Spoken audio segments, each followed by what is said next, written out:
Welcome to the Stoppage Time edition of the Pitch to Pro podcast. This is a highlight reel of some of the best moments from the show so far, and every other week we will be bringing you a special 5 to 7 minute segment featuring the best stories, tales, and moments of the podcast. I think sports psych, gets a little bit of a stereotype that people in my field are there to play deficit detective and look for what's wrong with a player from a mental skills perspective or what's wrong with the team. But I'm equally, and a lot of times starting with looking for what's right and trying to pull and making sure players and teams are leaning into their strengths as well. No, that's so cool. And I love your point about, the individual one-on-one. It's really not a canned approach. I don't think it can be, right? Because everybody's different. Every situation is different. You have to be able to adapt, and be able to, assess and diagnose and whatever. Here's the game plan. And it's going to be so different for each player or coach or situation or team. How has that kind of evolved, I think, even in fairly recent timelines, because, and whether it's a broader conversation, as just society and mental health and well-being, has come a lot more to the forefront and become, less taboo and more part of our everyday conversation. And then making its way into sports and either fortunately or unfortunately, their lives are a lot of the time in the spotlight. And so whether they like it or not, they kind of get thrust up there on this platform and, they're kind of guinea pigs in a way in terms of kind of what does it mean to talk about these things in the open forum and trying to make it normal and normalizing it. I don't want to steal your thunder, but like all of these things kind of really interest me and intrigue me and kind of, you watch the evolution of that space over the last few years.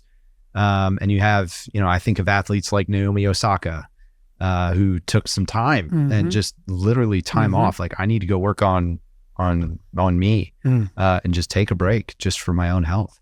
And mental health is health, all those things. Yeah. Well, it's not my thunder. It's our responsibility. Yeah.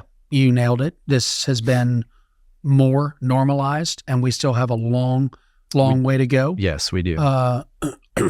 We're lucky that more and more athletes that are in the spotlight are stepping forward and normalizing with a lot of courage and vulnerability. This is what's going on in my life. Yeah. It was some pretty real experiences that I had working with the Blue Jays that motivated me to add clinical mental health counseling to my education. So when I was going through to get my doctoral work, it's a blended program. So it's a doctoral degree in sport and performance psychology with an emphasis in clinical mental health counseling. And along the way, one of my mentors, who's a real legend in the field of psychology, Dr. Stephen Hayes, he reminded me mental health is not a 1 in 5 thing. Mental health is a 5 out of 5 thing, or 5 out of 5 people. And it just varies in degree, intensity, and frequency. Exactly. So some people have diagnosed clinical mental health issues, disorders, and other people can experience some mental health challenges that may not need a diagnosis or long-term treatment, but we all struggle.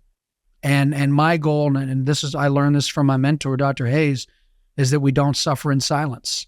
Yeah. And so I think it's our responsibility to normalize this and give players a platform in team environments. That is part of why I get employed by those teams that I mentioned earlier, is to make sure that well-being is a critical component. And if you're only a win-at-all-costs team, if the only conversations are about winning and performance, then the environment becomes very transactional, and it can make it really tough for a player to be vocal about any challenges they may be experiencing. But if you're in an environment where you're ready to offer, yes, we want to win, we're never going to take that off the table. When this Right. team gets stood up, you guys want to go undefeated. Why wouldn't you? Yeah. But we also want to operationalize success in looking at what type of resources do we provide for our players as well. And I think that's why I'm so grateful. The organizations that I've had a chance to be a part of, roles like mine are not just box checking. They give people like me a real opportunity to get in and to do work and to help players when they need help. And I think the more proactive we can be with this, the more we normalize it, the more players are going to feel like they're in an environment where they can be set up to bring their best out when it's time to perform, because they know they have people that are there to support them as well. Yeah, no, and I love this episode. I love this topic. I love, I could talk to you all day, man. How does this, I think it's also important to talk about how this translates into the youth game. And I think work that still needs to be done, because I think now we're starting to normalize it and talk about it in the professional space. But also there's a lot to be said about everything and the strains on a growing youth, a maturing youth, a teenager, all the things of life now, especially in this day and age with all the technology, social media pressures, and everything else about just being a teenager. Oh, by the way, you're now a potentially a high level athlete trying to make it to the next level, and the pressures that come with that. I think that there's a lot more room, not just at the professional level, but especially even into the youth space within sports. Yep. Yeah, we need to be supporting coaches. It's been my experience that most of the coaches that I come across are as enthusiastic as you and I are about how to understand the psychological, social, emotional needs of athletes. There is a great model out there, comes out of Canada in terms of long-term athlete development, which is pretty prescriptive of what different ages and stages need in the athlete's journey. Yeah. By the time athletes are putting on that USL jersey, winning is absolutely a priority. At 9 years old, it's not. Right. And the challenge that we have, especially in our country, is, we overemphasize the result and we underemphasize developmental opportunities, technical developmental opportunities, psychological development opportunities, emotional development opportunities.